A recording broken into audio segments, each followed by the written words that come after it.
Hi అండి అందరికీ. ఎలాంటి అత్తల్ని ఏం చేయాలో మీరే కామెంట్స్‌లో చెప్పండి. కోడలు ఇంట్లో పనులన్నీ చేసి చాలా అలసిపోతుంది. లేదా కొడుకు తన ఫ్యూచర్ బిల్డ్ చేసుకోవడానికి చాలా కష్టపడి తన ఫ్యూచర్ కోసం కష్టపడుతున్నాడు అని అంటే, ఎవరి కోసం కష్టపడుతున్నారు? ఊర్లో వాళ్ళందరూ ఆడవాళ్ళందరూ తమ పనులు వాళ్ళు చేసుకోవట్లేదా? ఏ ఇంట్లో పనులకే నొప్పులొచ్చేస్తున్నాయా? అది ఇది అని అనే అత్తలు అదే కూతురు అత్తారింట్లో పనులన్నీ చేసి అలసిపోతుందంటే, "అమ్మా డోలో 65 వేసుకొని పడుకో అమ్మా, రెస్ట్ తీసుకో అమ్మా. అయ్యో మీ అత్తగారు కానీ మీ పిల్లలు కానీ ఏ పనికి సహాయం చేయట్లేదా? అయ్యో తల్లి ఎంత కష్టపడిపోతున్నావమ్మా" అని అంటారు.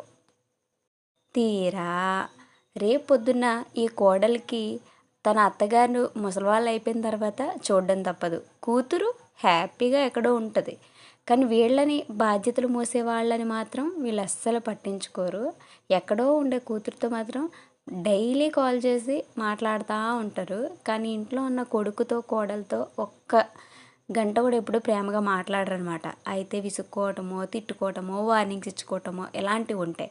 కూతురుతో మాత్రం అమ్మా అని డైలీ కాల్స్ వెళ్తాయన్నమాట.